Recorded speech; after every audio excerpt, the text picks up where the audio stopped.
This is episode 1 of Davey and Me, Role Models. Do I have one? I don't know. I haven't thought about that in a long time. I think that might be the most popular stock question teachers like to ask their students, right? If you could walk in somebody else's shoes for a day, who would it be, and why? When we're kids, we get asked that over and over again until one day we reach an age where it begins to sound naive. And that's when children officially become adults.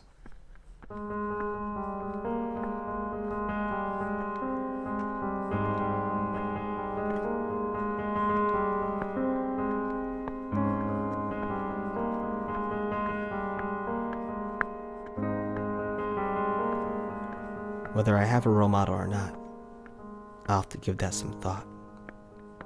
But I certainly had one. Yeah, back in the day, that question was never difficult for me to answer. I had one, a role model. He wasn't the sort of person whose shoes I could walk in, but I admired his commitment to doing the right thing no matter what. You could say people got to know him as a symbol of true American values, respected by many as a real-life superhero.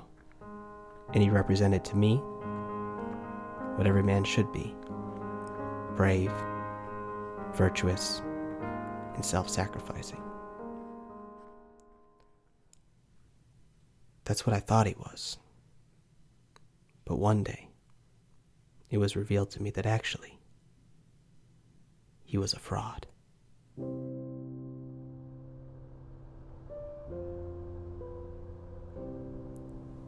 This so-called role model was neither brave nor virtuous.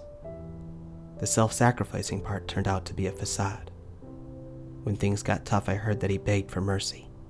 He tapped out, compromised his principles. But that was a long time ago, and I was just a kid then. Later on, I learned to live without role models. I came to Korea all by myself when I was only 20. I learned the language, got through school in a foreign country, and now I got a job. But not just any ordinary job. I'm doing what I love. And that's more than what most people can say these days, right? I did that all by myself. It was all me. I didn't need an example. So no to role models. Maybe some people need them, but I don't.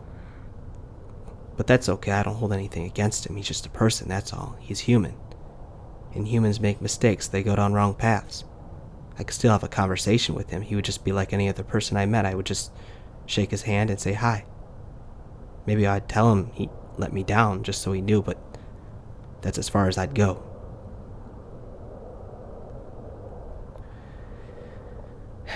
He would have liked this view, though, up on top of this mountain. Down there is my life, crazy and unpredictable. Way up here where people don't come at night, I can think. I'm lucky to be able to walk 5 minutes outside my house and just climb up a mountain and be all alone. I can ask the questions that matter. How will I make my next move in my career? What will I eat for dinner? What choices do I need to make to be successful? These are all questions I can only ask myself, because I don't know anybody else doing the same thing that I'm doing, as an American new media producer who just turned 20. 30. Working in Korea. Maybe if I did have a role model, it would be useful, but I wouldn't even know where to look. Although I do wonder how much I've changed since I forsook my hero, went down my own path. Am I a better person now than I was before? How have I evolved in the last 10 years since I moved to Korea? Yeah, I think about that a lot. I've had to adapt to my environment to survive. What have I sacrificed about my identity to be able to stand on top of this mountain? I guess this is something that only someone who has lived as an immigrant would understand. When you learn another language and are forced to get along with people of backgrounds and ways of thinking so different from yourself, you change. But you don't notice it when it's happening. You notice it at times like this of self-reflection, when you think about who your role model was when you were a kid. You compare your old self to your adult reality. Yeah, I'm not the same person I used to be.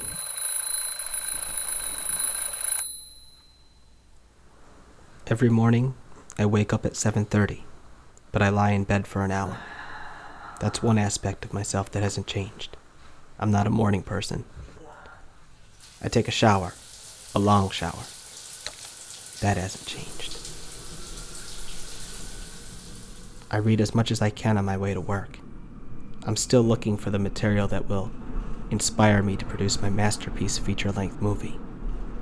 That also has not changed. But then when I arrive at my office, the changes to my personality become apparent.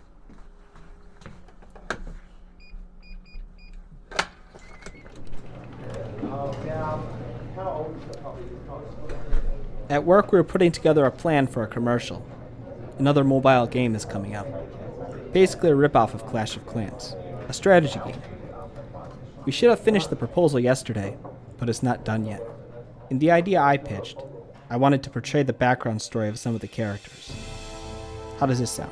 I'm still working on it, so hear me out here. A king with good intentions, but a dangerous temperament. A knight, torn between loyalty to his people and what he knows is the right thing to do. A monster that can only be destroyed with great consequences. All of these important plot points portrayed in an animated series. I'm wondering, if I was a kid, what kind of commercial I'd want to see. Maybe if consumers can get interested in the drama of it all, they might be interested in pressing the download button. But the other people want something a little more sensory stimulating. And by other people, I mean the other producers on my team. They are less concerned with the content of the game and more about, well, I don't really know what their concept is yet. I guess I'll let them explain that to you. Schoolgirls riding bikes with short skirts. Sexy models playing mobile games while lounging around on pink bed covers. POV shots of men watching famous women posing as their girlfriends. Plastic surgery and legs, lots of legs, because they are the boobs of Korea.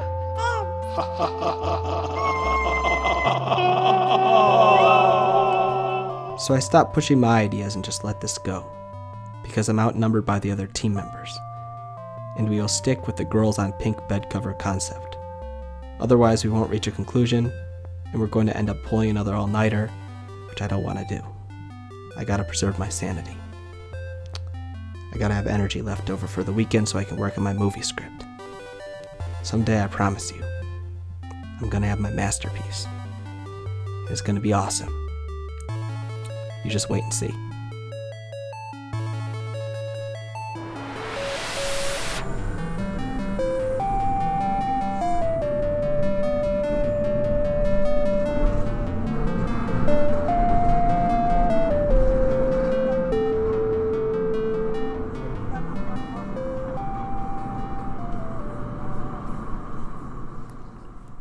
If the mountain is my bird's eye objective view of the world, my apartment is a sanctuary from the craziness of the city.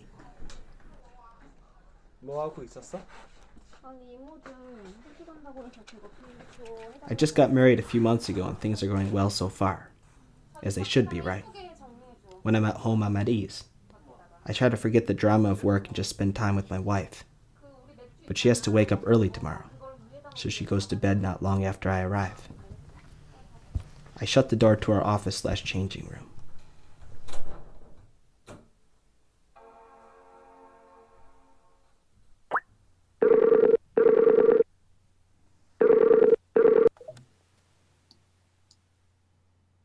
Hello? Hey Alex, it's Brian. Hey, how's it going? Can you see me? Yeah, I can see you. Oh, there we go. How are you? Pretty good. I saw in your picture you had a beard before. I was pretty surprised to see that. Yeah, I'm playing around. Yeah. Yeah. I'm doing a dissertation beard for the moment. Did you see Silence yet? No, I didn't see it yet. It doesn't come out until the 28th. It's good shit. At Yeah. least I thought so. I thought it was his best movie in like at least a decade. Yeah, the last good movie that I think he made was like, what, Departed? I liked The Departed, and that I think was maybe more than 10 years ago already. Yeah. Yeah, So- dude, that was like our sophomore year. We saw that together. Yeah, maybe 06. Yeah. Yeah. And then Kate and I, look at this, dude. Fucking, look, can you read that? Oh, dude, your Korean fun. Dude, I'm so excited about you Yeah. guys coming here. Ooh, ooh, big fucking fatty benches. Dude, what's that? They're fatty benches, dude. I know, but it looks like toy money or something. It looks. Oh, that's new money, man. That's what our money looks like now. Oh, Yeah, it's that's different weird. colors and it's got these stripes. Oh, and I got fucking some chunwons in here too, Oh yeah, you got some Korean money. just Where'd to you get round it that? out. Where'd you get that? From your wedding. Oh, okay. Yeah. So, dude, I kind of have a strange question to ask you. I don't mean to sound weird or anything, but there's just been something on my mind lately. Um, I've been in Korea for a long time, as you know, and sometimes I feel like I'm kind of losing touch with my past. So I was wondering if maybe you could tell me like what you remembered about me, like the good and bad stuff, um, before I came to Korea. Um, so I guess like around that time when we saw Departed together in our sophomore year, like 10 years ago. Yeah. So Like, before Korea, and just being totally honest. yeah, you can be totally Okay, honest. so Yeah. you were unusually ambitious for a young college student, Yeah. and you weren't really that interested in the things that most 18, 19 freshmen, sophomores in college were doing. No. You Yeah. weren't opposed to them, but they weren't your priority. Mm-hmm. Your priority definitely revolved around school, True. your film work, and I think pursuing romantic relationships. Yeah. I I think. think does that sound Yeah. right? I think you got that right. But you were exceptionally ambitious, Mm-hmm. and you had clear-cut goals that people our age, 17, 18, 19, did not have at all. Most film students became film majors because A, they just have a general interest in movies and Mm-hmm. didn't know what else they wanted to do. So Mm-hmm. they just thought that would be a fun career that you could kind of just flail around and get your feet wet and do. Exactly. You were more realistic about it. I think I was too. Yeah. So you were doing things that other students just weren't, writing feature screenplays, taking on all these really ambitious projects, documentary, fiction, experimental, whatever, that others weren't. But how about the negative stuff? Um, but yeah, I would definitely describe you as a kind of a black sheep. Yeah, you definitely had this very clear ambivalence about just groups of people in general, Mm-hmm. whether or not you wanted to. Hang out with them or Like, like I definitely know associate. some people thought that you could be really condescending Yeah. at the same time that you thought, I think you were being, extending a handshake and being friendly. People thought of you as very aloof.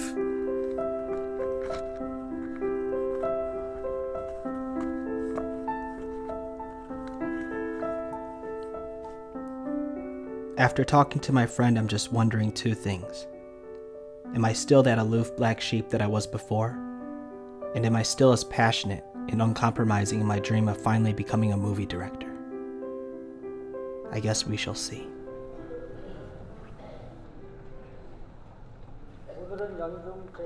Even though I am both legally and socially married, our union has yet to be sanctified by the Roman Catholic Church. So this summer, we will be taking the long trek back home to visit relatives who I haven't seen in years, but also to receive a holy sacrament. In preparation, my wife and I are going through the Catholic education process. So we wake up bright and early every Sunday morning, and before Mass I get a nice review of Catholic doctrine. And it feels familiar, but fresh at the same time. I stopped going to church before I came to Korea, so this is the first time I've experienced church life here. The teacher asked the students to choose a saint name, which very often becomes people's English names that they use when they introduce themselves to foreigners. So the teacher needs to remind the students not to pick a name by the way it sounds. Rather, you should study the life of that saint. It should be someone you can look up to, a role model. This reminds me of when I chose my saint name in high school. I flipped through the book of saints, which was given to me when I received my first communion. When I was really young, I just looked at the pictures. But now I was reading what these revered individuals actually did. Many of them were martyrs, people who died for their faith, mostly passive resistors. And that was not something that was appealing to me at that age. There were bullies at my school, and I didn't ward them off by turning the other cheek. They left me alone when I hit back. So I turned to a page that stuck out to me. I saw a picture of a Roman soldier riding a horse. And there was a story below his picture about how he slayed a dragon. Now this seemed like something I could relate to.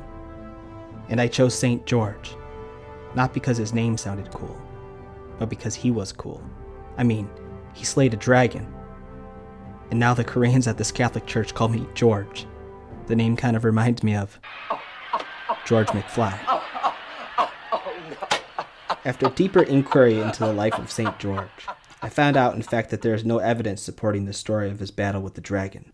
However, there is significant evidence about how he was martyred for refusing to renounce his faith during one of the last Christian persecutions of the 4th century. He was a passive resistor, just like all the other saints I read about. Hello. Hello, Father Ruben. This is Brian. I'm Yes. Gabby and Paul's son. Brian. You know Gabby and Paul, right? Gabby and Paul Crandall? Gabby. Gabby, yeah, you live in Korea? Yeah, I live in Korea. Exactly. Oh, yes, I remember now, yeah. Tell me. Yeah, sorry to call you so suddenly. No, don't worry, it will be good. So, right now my wife is going through the process of choosing her saint name, but I'm wondering what the proper criteria should be when you choose your saint name. For me, it could be a person who works with the poor, my role model. Mm-hmm. Depends what do you think is a good role model for you that you can follow the steps. You can try to imitate them. You know, this is one of the things that we call Christian because we follow the steps of Christ. Mm-hmm. What he did. So he loved the poor, he loved the people, he gave the life for the people. So Yeah. How about your role model? John de Bosco, he was so hungry to help the young people. So he started to building schools that help them to... Father Ruben went on to explain the background story of his role model. Much different from my own role model, I must say. John de Bosco was a priest who helped young orphans stay out of trouble during the Industrial Revolution. My role model was a war hero who aspired to be a founding father of a new American republic. John de Bosco was later revered as a saint. My role model was slammed by revisionist history. He has mostly been forgotten. Father Ruben obviously believes there are individuals worth imitating, people whose lives somehow correspond to our own life goals. In other words, a role model shouldn't just be someone we respect, but someone we can regard as a sort of vocational mentor. I'm thinking now, it might be helpful if there was a saint of movies. I'll Google that in the morning, but first, I do what I normally do when I'm under a lot of stress from work and deep, inconvenient thinking. I watch a John Wayne movie. Well, there she be, General. After 20 days of hard riding. We're going to have to learn the lingo they use down here, Davy. Where do we go, Davy? To the town or to the fort? It's no fort, it's an old mission. You better take a better look. A lot of people moving in there. Them guns don't give a no mission look to me. Colonel, what do C-A-N-T-I-N-A spell? Cantina. I slowly drift off to sleep. And in my dream I meet my college friend Alex, St. George, George McFly, Father Ruben, and my old role model. I would explain to you everything they said, but I won't remember when I wake up, which is right now. On my way to work, I don't read like I usually do. I'm thinking about my old role model. I'm wondering if my expectations for a good role model were right from the beginning. I'm wondering if I expected him to be a saint like George, the Dragon Slayer. I'm walking down a crowded street in Seoul and I see shopkeepers selling stuff. office workers running because they're late for work. I see high school students playing hooky and beggars with their heads bent low. I wonder if these people have role models, or if they're like me, in my camouflage, blending in with the crowd, trying to do their best to survive. What if I have a role model and I don't even know it? Could it be that my role model is everyone around me divided by their sum total? It's a tough pill to swallow, but perhaps over the last 10 years, I've been putting my faith in Saint Conformity, Saint Mediocrity, and Saint Averageness. Schoolgirls riding bikes with short skirts, sexy models playing mobile games while lounging around on pink bed covers, POV shots of men watching famous women posing as their girlfriends, plastic surgery. Stop right there. No more of this second-rate commercial garbage. Let's make something exceptional, not rely on these cheap conventions. You know, we can make something new and fresh here. We can capture people's hearts, not just their attention. We have a duty as content producers to lead culture, not simply reinforce what is already going on in the collective imagination. Let's articulate the substance of our client's brand. And if they have no substance, we can't possibly expect to complete a successful marketing campaign. That's what I was saying in my head. I didn't actually say that out loud.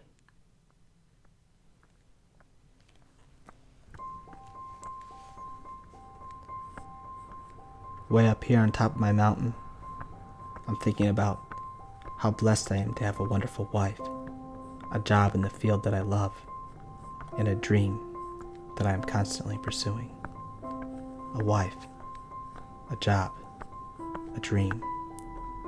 All have responsibilities associated with them. I need to be brave.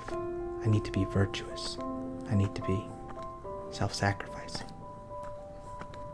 As I think about the topic of role models, I'm starting to have a change of heart. Maybe we do need them, role models. Because if we don't consciously imitate someone, like Father Rubin was saying, we might end up doing so subconsciously. And chances are, those will be the people around us.